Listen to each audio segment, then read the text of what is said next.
तो जैसा कि पिछले एपिसोड में हमने देखा था, मू चेन फिलहाल ग्रेट पगोड़ा आर्ट का फुल वर्जन अभी कल्टीवेट कर रहा था और फिलहाल इसके यिन और यांग दोनों फोर्सेस अब मिक्स होने लगे थे। अब आगे, अब जैसे मू चेन मर्जिंग का प्रोसेस शुरू करता है, लिंगजी ने बाकी एल्डर्स और डीन को बुला लिया था, क्योंकि आंटी जिंग ने इससे कहा था कि जब भी मू चेन ये कल्टीवेट करेगा, ये ऑरा को, वो जो मिस्टीरियस क्लैन है उनका, वो अगर फील कर लिया तो वो लोग मू चेन को फिर छोड़ेंगे नहीं। तो ये तुरंत ही उनसे कुछ चीज़ें मंगवाती है और इससे एक स्पिरिचुअल एरे बनाती है, जिससे कि मू चेन का ऑरा बाहर नहीं जा पाता है और मू चेन इस दौरान 1 महीनों तक कल्टीवेट करते रहता है। मू चेन अब फाइनली अपनी आंखें खोलता है। इसका जो पावर लेवल था ग्रेट पगोड़ा आर्ट को मास्टर करने के कारण, अब ये हेवनली कॉम्पिटिशन के इनिशियल स्टेज से उठकर सीधा मिडिल फेज में भी नहीं रुका था, बल्कि सीधा लेट फेज में पहुंच गया था। हालांकि इस दौरान आंटी जिंग और बाकियों के अच्छे खासे ऑरा खर्च हुए थे मू चेन को बस प्रोटेक्ट करने में। और जब मू चेन का ये पगोड़ा पूरी तरह से बनता है तो इसमें एक गोल्डन फ्लेम को देखा जा सकता है। ये वही फ्लेम है जिससे आंटी जिंग ने वो येलो ड्रैगन सॉवरिन को जिंदा ही जला दिया था। अपनी आंखें खोलने के बाद मू चेन पहले लिंगजी और बाकी लोगों को फेंट स्माइल देता है। और इस दौरान जब ये कल्टीवेशन में था तो इसे the great solar undying body का कुछ इन्फॉर्मेशन उस ब्लैक पेज से मिल गया था। हालांकि उसे कल्टीवेट करने के लिए इसे अभी थोड़ा टाइम लगेगा। मू चेन को पता नहीं था कि यहाँ पर ये दीदी लिंगजी और बाकी लोग क्या कर रहे हैं। तो फिर सिस्टर लिंगजी से बताती है कि अगर हम ऐसा नहीं करते तो तुम्हें वो पीक एक्सपर्ट, वो मिस्टीरियस क्लैन के ढूंढ लिए होते। मू चेन इन्हें थैंक्स बोलता है। डीन टाई बोलते थैंक्स की कोई जरूरत नहीं है, नॉर्दर्न एकेडमी के लिए तुम फाइट करने वाले हो उस ग्रेट एकेडमी कंपटीशन में, तो ऑब्वियसली तुम्हें स्ट्रांग तो बनना पड़ेगा। इस दौरान ये डीन टाई से पूछता है कि क्या लुओ ली, कांग शेंग और बाकी अभी भी गेट ऑफ नॉर्दर्न हेवेंस में ही है। डीन टाई हाँ में सर हिलाते हैं और कहते हैं कि टेंशन मत लो, हम उन्हें मॉनिटर कर रहे हैं। इधर 5 महीने टोटल निकल चुके थे और मू चेन सोच रहा था इन 5 महीनों में सीनियर कांगसेंग और जुआन टोंग भी, उनका पावर लेवल काफी बढ़ गया होगा। शायद वो लोग स्पिरिचुअल एनर्जी डिजास्टर उस लेवल पर पहुंच गए होंगे। तो जिन्हें डाउट है मैं फिर से एक बार बता देता हूँ, हेवनली कॉम्प्लीशन लेट फेज के बाद अगर आपको सॉवरेन लेवल में जाना है तो 3 डिजास्टर्स पार करने पड़ते हैं। पहला होता है ह्यूमन बॉडी डिजास्टर, फिर spirit energy disaster, spiritual energy disaster, और last I guess soul energy disaster है। खैर वो आगे आएगा तो आपको पता चल जाएगा। अब डीन टाई इससे बोलते हैं कि जाओ कुछ दिन रेस्ट कर लो, क्योंकि अभी कुछ ही दिनों में एकेडमी कंपटीशन भी है और साथ में इस बार कुछ फ्रेशर्स फिर से आ रहे हैं, क्योंकि 1 साल बीत चुका है। लिंगजी से कहते हैं यहीं पे आराम करो। मू चेन अभी कुछ सोच रहा था। लिंगजी बोलती है अब तुम मेरे से ट्रेनिंग कर लिए तो तुम्हें अब मेरी कोई ज़रूरत नहीं है। मू चेन कहता है अरे ऐसी बात नहीं है, ठीक है फिर मैं यहीं पे रहूँगा। अब इन 2-3 दिन मू चेन मस्त आराम करता है और ये ज़्यादा टेंशन में भी नहीं था, क्योंकि इसका पावर बढ़ चुका था। फिजिकल एस्पेक्ट देखे तो इसने वैसे भी लाइटनिंग गॉड फिजिक के 4 ग्रेड पर पहुंच गया था। और सिस्टर लिंगजी जो कि बाकियों के सामने काफ़ी कोल्ड रहती थी, मू चेन के सामने एकदम जॉली मूड में रहती थी। और एक दिन ये चाय पी रही थी और मू चेन मस्त मजे कर रहा था और इनकी सुंदरता को निहार रहा था। तभी लिंगजी उसे डांट लगाती है और इसे इसके स्पिरिचुअल एरे को ट्रेन करने को कहती है, क्योंकि अभी भी शायद 15-20 दिन है और मू चेन को इसकी ज़रूरत पड़ेगी। इस दौरान मू चेन इन्हें बताता है कि मैं अपने हार्ट आई स्टेट के दम पर रैंक 5 का एरे तो मर्ज कर सकता हूँ, तो मुझे एक रैंक 5 का एरे मास्टर तो माना जा सकता है। क्योंकि इन 6 महीनों में मू चेन ने स्पिरिचुअल एरे पर कुछ फोकस किया ही नहीं था। पर लिंगजी से बताती है स्पिरिचुअल एरे ग्रैंड मास्टर, उसके नीचे का कोई भी चीज़ चींटी के समान माना जाता है। और तुम्हें अगर पता नहीं है तो आंटी जिंग को एंसेस्ट्रल मास्टर माना जाता है, जो कि उससे भी ऊपर है, और तुम उनके बेटे हो, तुम्हारे भी स्टेटस इस मामले में हाई होना चाहिए। अब मू चेन इनसे पूछ लेता है कि एंसेस्ट्रल मास्टर मतलब अगर हम स्पिरिचुअल पावर से कंपेयर करें तो किस लेवल का। और उसके बाद ये बताती है कि जैसे अभी तुम 5th स्टार के स्पिरिचुअल एरे मास्टर बन गए तो 6th स्टार पर जब चले जाओगे तो तुम्हें एक स्पिरिचुअल एरे ग्रैंड मास्टर कहा जाएगा। अब इस स्पिरिचुअल एरे ग्रैंड मास्टर में अलग अलग ग्रेड्स हैं। सबसे लो लेवल ह्यूमन है, फिर अर्थ है, फिर सबसे ऊपर हेवन। और हर एक ग्रेड का भी 9 ग्रेड है, यानी ह्यूमन में 9 ग्रेड होंगे, अर्थ में 9 ग्रेड और हेवन में 9 ग्रेड। सॉरी 3-3 ग्रेड, यानी ह्यूमन के 3 ग्रेड, अर्थ के 3 और हेवन के 3, यानी अगर इन तीनों को मिला दिया जाए तो 9 ग्रेड बनेंगे। तो स्पिरिचुअल एरे ग्रैंड मास्टर के 9 ग्रेड हो गए टोटल, जो कि सॉवरेन लेवल के समान है। और स्पिरिचुअल एरे ग्रैंड मास्टर के बाद आता है स्कॉलर का लेवल, जिसे कि हम अर्थ सॉवरेन कह सकते हैं। और उसके ऊपर आता है एंसेस्ट्रल मास्टर, जिसे कि हम हेवनली सॉवरेन कह सकते हैं। मतलब जिस लेवल पर फिलहाल लिन डोंग और जायोयान है। अब मू चेन को समझ में आता है कि इसकी माँ का लेवल क्या है। क्योंकि हेवनली सॉवरिन ग्रेट 1000 वर्ल्ड में गिने चुने लोग हैं और इसकी माँ अब तो वो कैद है, नहीं तो क्या पता वो और भी हाई लेवल पर जा सकती थी। मू चैन कहता है मेरे पापा गजब ही हैं, इतनी पावरफुल वुमेन को उन्होंने फंसा लिया, ऐसा ही अपने मन में सोचता है। आंटी सिंह इस दौरान लिंगजी इसके एक्सप्रेशन को समझ जाती है, क्योंकि लिंगजी के हिसाब से आंटी सिंह एक परफेक्ट वुमेन है, स्टेटस भी उनका काफी हाई है। इन्हें भी नहीं समझ में आता कि आंटी सिंह को मू चैन के फादर ने कैसे अपना लिया। अब इसके बाद मू चैन लिंगजी से पूछता है कि आपका स्पिरिचुअल एरे ग्रैंड मास्टर में क्या लेवल है। अब ये बताती हैं कि मैं ह्यूमन फेज के हाईएस्ट ग्रेड पर हूँ, यानी ह्यूमन फेज 3 स्टार। कहने का सीधा सीधा मतलब सॉवरिन का 3rd स्टार। ह्यूमन फेज के बाद ये अर्थ फेज में जाएंगे, तब ये 4 स्टार, 5 स्टार या 6 स्टार पर जा सकते। हालांकि ये बोलती है कि इनका स्पिरिचुअल एनर्जी का कल्टीवेशन ज़्यादा नहीं है, अभी ये डिवाइन सोल टर्बुलेशन पर रुकी हुई है, उसके बाद ही ये सॉवरिन लेवल पर जा पाएंगी। और उसके बाद लिंगजी से कहती है कि कुछ भी हो जाए तुम्हें एटलीस्ट स्कॉलर लेवल पर तो पहुंचना ही पड़ेगा, आंटी सिंह को तुम निराश नहीं कर सकते। इस दौरान नॉर्दर्न एकेडमी में काफ़ी आवाज़ें वगैरह आ रही थी, शोरगुल काफ़ी था, और आज ही का वो दिन था जब फ्रेशर्स वगैरह एंटर करने वाले थे और सीन शिफ्ट होता है और नॉर्दर्न एकेडमी के बाहर वाले रीजन को दिखाया जाता है। यहाँ पर आए हुए काफ़ी बच्चे देख रहे थे, अच्छा तो यही है वो नॉर्दर्न सेवेंस स्पिरिचुअल एकेडमी, ये हमारे वाले नॉर्दर्न स्पिरिचुअल एकेडमी से काफ़ी बड़ा है। नॉर्दर्न स्पिरिचुअल एकेडमी जहाँ पर पहले मू चैन पढ़ता था, और यहाँ पर उसका एक फ्रेंड किंग शान भी आया हुआ था, जिसके बगल में एक लड़की थी जिसका नाम युगजी था, जो कि मू चैन के जाने के 2 साल बाद आई थी उस एकेडमी में, पर फिलहाल के बच्चों में ये सबसे पावरफुल थी। और साथ में यहाँ लियू यांग करके भी बंदा आया हुआ था, जो कि मू चैन के एनिमी लियू मुबाई का छोटा भाई था। अब यहाँ पर इनसे कुछ सीनियर्स मिलने आते जो कि डेमन्स गेट के लोग थे, और ये बाहर से आए हुए बच्चों को अपने डेमन गेट्स का मेंबर भी बनाने को देख रहे थे। इनसे भी ये पूछते हैं। इस दौरान युगजी बोलती है कि यहाँ पर मेरे बिग ब्रदर मू चैन पढ़ते हैं और वो यहाँ पर सीनियर है, तो आप लोग हमें बुली नहीं कर सकते, क्योंकि किंगशान वगैरह ने डेमन गेट ज्वाइन करने को मना कर दिया था। अब इनकी बात सुनकर कुछ लोग हंसने लगते हैं कि मू चैन इनका सीनियर। अब ये जो भी सीनियर्स थे, फिलहाल ये हेवनली फ्यूजन स्टेज पर थे। तब इधर साइड से एक आवाज आती और एक लड़की बोलती, तो तुम्हारे ब्रदर का नाम मू चैन है।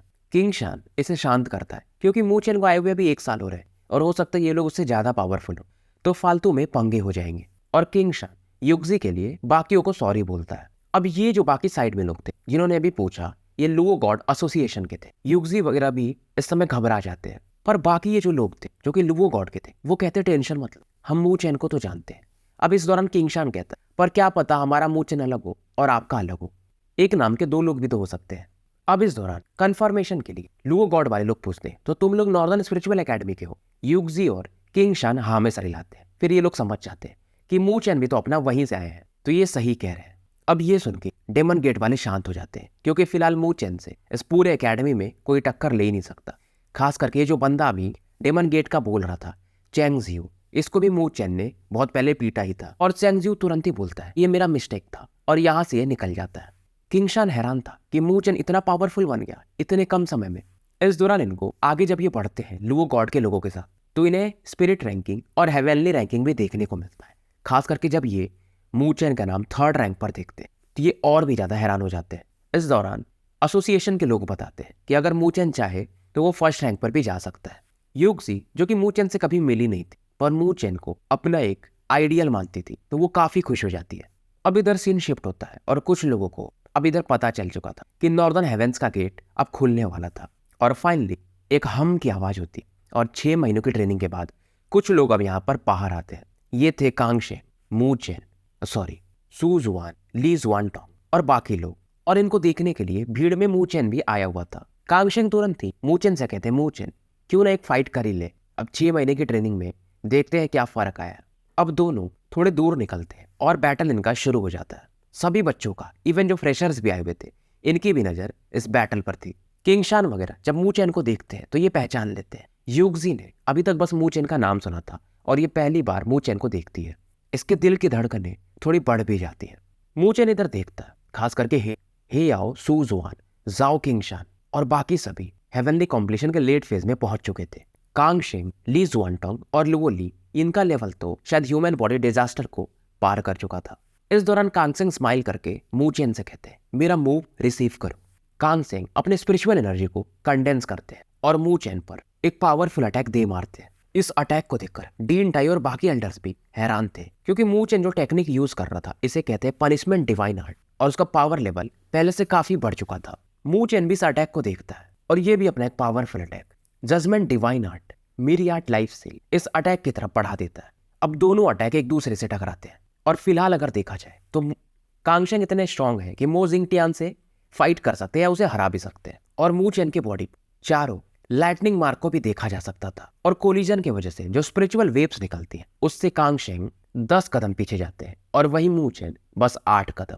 कांगशेंग समझ जाते हैं कि ये लड़का काफी पावरफुल हो चुका है, और वो अपनी हार को स्वीकार कर लेते हैं। खास करके इस बात से हैरान होते हैं कि मू चेन का जो थंडर गॉड फिजिक है वो अलग लेवल पर जा चुका है। कांगशेंग का वैसे भी कोई एविल इंटेंट तो था नहीं।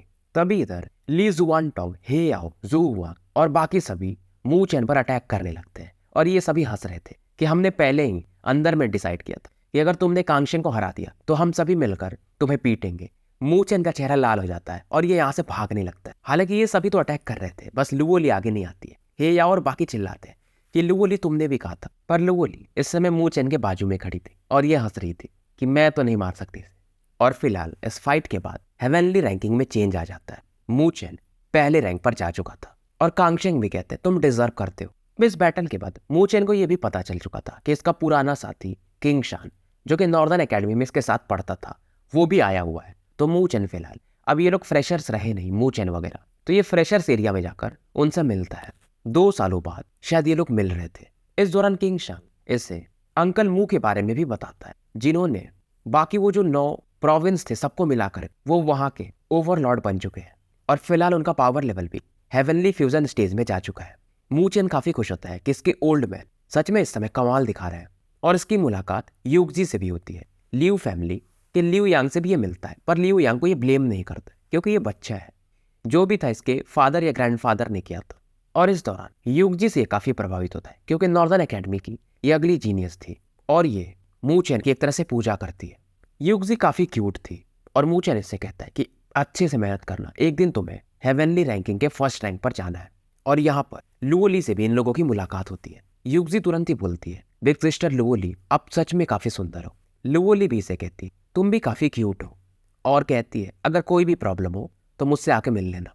इस दौरान किंग शान मू चेन से कहता है Mu Chen you are a man. हालांकि बिग सिस्टर कियानेर अगर वो जानेंगी तो थोड़ा उनको हर्ट होगा। अब ये सुनकर के लुओली पूछ ही लेती है कि कियानेर कौन है। मू चेन का इधर चेहरा बन चुका था। अब किंग शान बताता है कि वो और मू चेन बचपन से साथ में रहे, और फिलहाल शायद वो मिरियाट फिनिक्स स्पिरिचुअल एकेडमी में है। लुओली कहती है अच्छा तो वो मू चेन की चाइल्डहुड लवर है। मू चेन बस अपने नाक खुजा रहा था, और एक हल्का सा ही सही पर एक जेलसी फील करता है लुओली के अंदर। लुओली कहती लगता है मुझे कांगशेंग जुआनटोंग और बाकियों का साथ देना ही चाहिए था तुम्हें पीटने में। अब मू चेन इसको बताता है कि वैसा कुछ नहीं है। अब इसके बाद किंग शान से इसका डिस्कशन होता है, और मू चेन फिलहाल अब ग्रेट एकेडमी कंपटीशन के बारे में सोच रहा था, और इसे अपना सबसे मेन दुश्मन जी जुआन का याद आता है कि लास्ट टाइम तुमने अपने प्लान की वजह से मुझे स्पिरिचुअल रोड से भागने पर मजबूर कर दिया था। भागने पर क्या, भगा दिया गया था, पर इस बार मैं तुम्हें अच्छे से बताऊंगा। इधर समय बीतते जाता है, और टूर्नामेंट को शुरू होने में बस 2 दिन बच गए थे, और डीन टाई ने आज सभी को ग्रेट हॉल में बुलाया था, खास करके जो टूर्नामेंट के रूल्स थे उन्हें बताने के लिए। और ये बोलते हैं कि तुम लोगों को 2 ग्रुप में बांटा जाएगा, हर एक ग्रुप में 5 लोग होंगे, और इस बार हम बस 10 ही लोग भेज रहे हैं क्योंकि और पावरफुल लोग हैं नहीं। पहले ग्रुप में का मेनली लीडर कांगशेन है, और उसके टीम में जुआनटोंग, हे याओ, सू जुआन और यांग लिन होंगे। दूसरे ग्रुप का लीडर मू चेन है, और उसके टीम में लुओली, जू हुआंग, जाओ किंगशान और मू फैंग यांग होंगे। वैसे तो हम 5 ग्रेट एकेडमीज में से एक है, बाकी एकेडमीज वाले शायद 3 या 4 ग्रुप तो भेजेंगे, पर अब हमारे उतना बैकअप भी नहीं है, और उतने एकेडमी में फिलहाल पावरफुल बच्चे भी नहीं हैं। और इस कंपटीशन में केवल हम 5 एकेडमीज ही भाग नहीं ले रहे हैं, बाकी और भी बहुत सारे मिस्टीरियस क्लैन वगैरह है, और उनका भी बेस काफी स्ट्रांग है। और खास करके वो जो सेंट स्पिरिचुअल एकेडमी है हम 5 में, वो तो 4 या 5 टीम भेजने वाले हैं, वो लोग काफी पावरफुल हैं। और उसी सेंट स्पिरिचुअल एकेडमी में ही वो जी जुआन है। और उसके बाद ये बताते हैं ये टूर्नामेंट जहां पर हो रहा है वो एक रेमेनेंट पीस है, मतलब एक कॉन्टिनेंट था पहले जहां पर बैटल हुआ और वो डिस्ट्रॉय हो गया, तो एक अलग डोमेन है, वहीं पर ये कंपटीशन होने वाला है। और ये डोमेन हम 5 एकेडमीज को मिल गया, तभी से ये कंपटीशन यहीं पर होता है। और वहां पर क्योंकि वो एक डोमेन है और वहाँ पर शायद कोई कंट्री वगैरह भी था, तो वहाँ पर तुम्हें इनहेरिटेंस भी मिल सकता है किसी पावरफुल योद्धा का, तो तुम्हारा पावर लेवल भी बढ़ सकता है। और वहाँ पर बैटल भी काफ़ी क्रूएल होगा और कम से कम 10,000 ग्रुप तो होंगे। पिछले कंपटीशन में नॉर्दर्न एकेडमी टॉप 8 में कैसे भी करके पहुंच पाया था, पर पहले ही राउंड में उसके बाद हार गया था। और इस बार अगर ऐसा हुआ तो शायद हम जो 5 ग्रेट एकेडमीज है उससे बाहर भी कर दिए जाएंगे। और उसके बाद डीन टाई इन सभी को एकेडमी प्लेग करके एक टोकन था जो इन्हें दे देते हैं, और सभी के इन प्लेट में कुछ पॉइंट्स रहते हैं। सामने वाला अगर ग्रुप तुम्हें मिले तो उससे तुम फाइट करके उनके प्लेग छीन के उनके पॉइंट्स ऐड कर सकते हो, और इसी पॉइंट के दम पर तुम्हारी रैंकिंग टॉप 16 में पहुंचेगी। और उसके बाद सेम रूल यही होगा और टॉप 8 में तुम एंटर करो। टॉप 8 के बाद हमें इस बैटल को देखने का मौका मिलेगा, तो हम तुम्हें जरूर सपोर्ट करने आएंगे। और अब बाकी तुम लोगों के ऊपर है कि तुम्हारा परफॉर्मेंस कैसा रहता है, और प्लीज अच्छे से फाइट करना, नॉर्दर्न एकेडमी का नाम ऊंचा करना। और इस समय तो सभी काफी ज्यादा एक्साइटेड हो जाते हैं। कांग सेंग, मू चेन और बाकी कहते हैं एक स्वर में कि हम आखिरी सांस तक फाइट करेंगे। इस दौरान 2 दिन पलक झपकते हैं बीत जाते हैं। अगले दिन की सुबह होती है। नॉर्दर्न एकेडमी के सभी बच्चे अपने एकेडमी के यूनिफॉर्म पहन के आए हुए थे और इनका बैज भी लगा हुआ था। बाकी बच्चों से मूचन मिलकर बाहर के एक कोर्टयार्ड में पहुंच जाता है, जहां पर बाकी भी डिसाइपल्स अब इकट्ठा हो चुके थे, यानी ये टोटल 10 लोग। लुओली ने आज तो अपने बालों को वो बांधे वगैरह थे, तो इसके पोनीटेल की वजह से और भी ज्यादा सुंदर लग रही थी, और बाल भी आज इसके ब्लैक दिख रहे थे, और ये उतनी कोल्ड भी नहीं लग रही थी। इतने लोग इसे घूर रहे थे जब ये निकल रही थी, तो इसे भी थोड़ा अजीब लगता है। और मूचन के मुंह से लार गिरने लगता है। अब सोच लो ये भी कितना बड़ा वाला है। हालांकि ये बाकियों से, खास करके जाओयान और लिंगडोंग से अच्छा है, क्योंकि एक ही वाइफ शायद इसकी लास्ट तक रहेगी। यहाँ आने के बाद यहाँ पर पहले से कांगशेंग वगैरह थे, तो मूचन इन्हें स्माइल देता है और सभी अपने अपने 5-5 मेंबर्स के साथ खड़े थे। डीन टाई एक बार इनको फिर से लंबा चौड़ा ज्ञान देते हैं, और उसके बाद स्पिरिचुअल ट्रांसमिशन एरे को ये एक्टिवेट कर देते हैं। जाने से पहले मूचन सिस्टर लिंगजी को कहता है कि आप टेंशन मत ले, मैं अपना बेस्ट दूंगा, और ये एक स्माइल देता है। और उसके बाद इन 10 का टीम यहाँ से गायब हो जाता है। इधर सीन शिफ्ट होता है और सेंट स्पिरिचुअल एकेडमी को दिखाया जाता है, और इनके फिलहाल प्लेटफॉर्म पर 20 लोग इकट्ठा थे। सेंट स्पिरिचुअल एकेडमी 4 ग्रुप को भेज रही थी, और एक टीम का कैप्टन था अपना जी जुआन, और इसकी पॉपुलैरिटी बाकी जो 3 टीम के कैप्टन थे उनसे कहीं ज्यादा थी। इसके बगल में इसका एक साथी खड़ा था जिसका नाम था मू फेंग, और मू फेंग मतलब एक वफादार कुत्ता ही कह सकते हो। और जो ये चारों कैप्टन्स थे, इन्हें सेंट स्पिरिचुअल एकेडमी का होली सन कहा जाता है। हालांकि वो बाकी 3 कैप्टन्स सीनियर्स थे, पर जी जुआन 1 साल के अंदर पावर लेवल में शायद इनसे भी ज्यादा ऊपर जा चुका था, तो इसका रेस्पेक्ट और बाकी चीजों में लेवल थोड़ा ऊपर जा चुका था। इस दौरान मू फेंग कहता है कि कैप्टन, जो आप वो नॉर्दर्न सेवन स्पिरिचुअल एकेडमी के उस बच्चे के बारे में पूछ रहे थे, हमें उसका इन्फॉर्मेशन मिल गया है। और जी जुआन भी कहता है मेरा एक ही ओपोनेंट है और वो वही है। मू फेंग बताता है कि मैंने जितना सुना उसने काफी अच्छा किया था। इस दौरान जी जुआन बोलता है मेरा अपोनेंट वो इसलिए है क्योंकि उसने मुझे स्पिरिचुअल रोड में कई बार हराया था। हालांकि जी जुआन के चेहरे पर एक स्माइल था। मू फेंग भी हैरान था, मतलब हमारे कैप्टन को भी उस बंदे ने हराया था। हालांकि 1 साल का उसका जो स्पिरिचुअल पावर था वो लॉस हो गया, क्योंकि स्पिरिचुअल रोड को वो कंप्लीट नहीं कर पाया था। और इस दौरान जी जुआन हंसता है कि इस कंपटीशन का तो विनर मैं बनूंगा। और यहाँ पर भी स्पिरिचुअल ट्रांसमिशन एरे को एक्टिवेट कर दिया जाता है, और इन चारों का टीम यहाँ से गायब हो जाता है। और जिस डोमेन में वो फाइट होने वाला था, एक के बाद एक सभी वहीं पर पहुंचने वाले थे। इसके बाद मिरियाड फिनिक्स स्पिरिचुअल एकेडमी को दिखाया जाता है। ये एकेडमी में बस खाली लड़कियां ही लड़कियां देखी जा सकती, और खास करके एक लड़की जो कि गोल्डन आर्मर में थी, और ये काफी सुंदर थी। ये लड़की एक फिनिक्स के समान हो, काफी प्राइडफुल और कॉन्फिडेंट भी। इसका करिश्मा ही अलग था। अगर इसे कंपेयर किया जाए तो लुओली से किसी भी मामले में ये कम नहीं थी। इसका एक ही प्लान था कि मैं जी जुआन से फाइट करूंगी, और स्पिरिचुअल रोड में वैसे भी ये जी जुआन से फाइट करना चाहती थी, लेकिन उस समय लुओली ने जी जुआन से फाइट कर इसे मौका दे दिया था, तो इसे स्पिरिचुअल रोड का विनर कहा जाता है, और इसका नाम वैन किंग जुआन है। और उस बैटल के बाद से फिलहाल ये उस लड़की लुओली में काफी इंटरेस्टेड है। स्पिरिचुअल ट्रांसमिशन एरे यहाँ पर भी एक्टिवेट था, और ये एक ही नाम ले रही थी, लुओली तुम मेरी हो। और इधर सेम घटना यानी स्पिरिचुअल ट्रांसमिशन एरे में बाकी भी जो ग्रेट एकेडमीज के लोग थे वो एंटर कर जाते हैं, जैसे कि martial spiritual academy, azure heaven spiritual academy, और बाकी भी जो पावरफुल एकेडमीज थे वहां के लोग।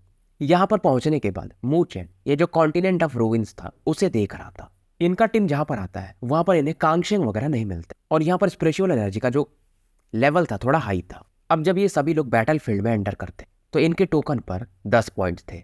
अब जू वांग पूछता है कि करना क्या है, जाओ किंगशान और बाकी लोग थोड़े से इम्पेशेंट हो रहे थे कि बाकी एकेडमीज वालों को पीटते हैं और उनके पॉइंट्स को इकट्ठा कर लेते हैं, पर मूचन इन्हें समझाता है पहले देख लेते हैं, वैसे तो हम जीत जाएंगे लेकिन कोई हमारे पर ना अटैक कर दे, इसलिए हमें सावधानी से काम करना पड़ेगा। लुओ ली एक चीज तो फील करती है, मूचन इस समय काफी एक्साइटेड है, जैसा कि वो स्पिरिचुअल रोड पर था ब्लड कैलामिटी मूचन, कुछ वैसा इसे फीलिंग भी से मूचन से आ रहा था। इधर इनसे थोड़ी दूर पर बारबेरियन स्पिरिचुअल एकेडमी बाकी एकेडमीज के टोकन को लूटना शुरू कर दिया था और यहाँ पर एक केओटिक बैटल चल रहा था। बाकी टीमें अब इधर फाइट करना शुरू कर दी थी, पर मूचन साइड से इन बैटल्स को देख रहा था। जू हुआंग वगैरह कहते अभी भी फाइट नहीं करना है, मूचन कहता वेट करो, जब ये पूरा पॉइंट इकट्ठा कर लेगा फिर हम इससे फाइट कर लेंगे। अब यहाँ पर 6 ग्रुप का फाइट चल रहा था, जिनमें से 2 ग्रुप शायद एक ही एकेडमी के थे, ऐसा लुओ ली का अंदेशा था क्योंकि ये अपने में फाइट नहीं करते और वो सबसे स्ट्रॉन्गेस्ट भी है। तो मूचन कहता है इनको एक दूसरे को मार लेने दो और बड़ी मछली को तो हम ही पकड़ेंगे। और इस दौरान इन 2 ग्रुप की नज़र मूचन पर पड़ती तो है, पर इन्हें कोई फर्क नहीं पड़ता क्योंकि ये लोग हेवनली कॉम्पिटिशन लेट फेज और बस एक ही है वो जो लड़की जो कि ह्यूमन बॉडी डिजास्टर को पार की है।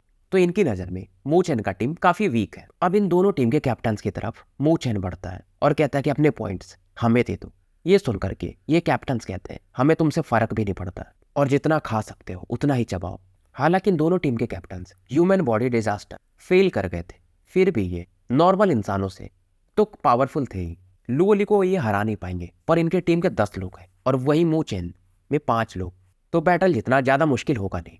इधर 4 ग्रुप और दूर से ये बैटल देख रहा जिधर मूचन जाता है। अब इनके टीम में जो एक बंदा था वो ह्यूमन बॉडी डिजास्टर को पार कर गया था। अब मूचन को आगे बढ़ता देख ये दोनों ग्रुप के लोग अपने अपने ऑरा को रिलीज करते हैं और 4 लोग जो कि हेवनली कॉम्पिटिशन मिड फेज में थे वो मूचन पर अटैक करते हैं। मूचन के एक ही पंच से ये चारों काफी दूर जाके गिरते हैं और खून की उल्टी करने लगते हैं। अब दूर पहाड़ी पर जो बाकी ग्रुप इस सीन को देख रहा था वो हैरान था कि ये बंदा हेवनली कॉम्पिटिशन लेट फेज में और इतना ज्यादा पावरफुल और इसका स्पीड और इसका बस एक नॉर्मल अटैक था। अब ये दोनों कैप्टन्स को भी ज्यादा गुस्सा आता है और ये भी अपने फिस्ट अटैक लेकर मूचन की तरफ बढ़ने लगते हैं और मूचन भी इनके अटैक को देखकर बिल्कुल भी डॉज करने के मूड में नहीं था, बल्कि आगे ही बढ़ रहा था और फिर से अपने अटैक से इन दोनों को भी ये इंजर्ड कर देता है। ये दोनों खून की उल्टी करने लगते हैं और काफी दूर जाके गिरते हैं और मूचन जहां पर खड़ा था वहीं पर खड़ा था, मतलब एक कदम ये पीछे भी नहीं हिला था। बाकियों ग्रुप का चेहरा देखने लायक था कि ये लड़का, चलो ठीक है वो दोनों captain human body disaster fail कर गए थे, फिर भी उन दोनों को ये अकेले और वो भी एक पंच से, अब दोनों कैप्टन ये वाले कुछ बोलते नहीं है और मूचन अब इनसे इनके एकेडमी प्लेट्स को मांगता है और इनके प्लेट्स इकट्ठा कर इनके पॉइंट से अपने टोकन में डाल देता है। तो मूचन का जो पॉइंट पहले 10 था वो बढ़ के 65 हो जाता है और उसके बाद ये जो बाकी इसके साथी उनके भी पॉइंट्स ये मांगता है। अब इससे मूचन के टीम का पॉइंट बढ़ करके 440 हो जाता है। अब ये लोग अपने पॉइंट को देखकर काफी खुश थे कि चलो 440 पॉइंट तो हो गए। तभी मू फेंगयांग को अपने टोकन में टॉप 16 प्लेसेस की रैंकिंग दिखती है और इन्हें देखकर ये पागल हो जाता है क्योंकि फर्स्ट रैंक पर मिरियाड फिनिक्स एकेडमी के कैप्टन वैंग किंग जुआन थी जिसके 2530 पॉइंट थे। सेकंड नंबर पर जी जुआन 2000 पॉइंट्स। अब क्योंकि इतना ज्यादा पॉइंट और इनके अभी 400 हो रहे हैं, 16वें प्लेस पर जो बंदा था उसके 820 पॉइंट थे। ये हैरान हो जाते कि अभी तो हम आए हैं और इतना जल्दी इतने इतने पॉइंट्स। तो भाइयों स्टोरी यहीं पर समाप्त करते हैं और मिलते हैं फिर एक नए वीडियो के साथ। चैनल को ज़्यादा से ज़्यादा लाइक और सब्सक्राइब करें।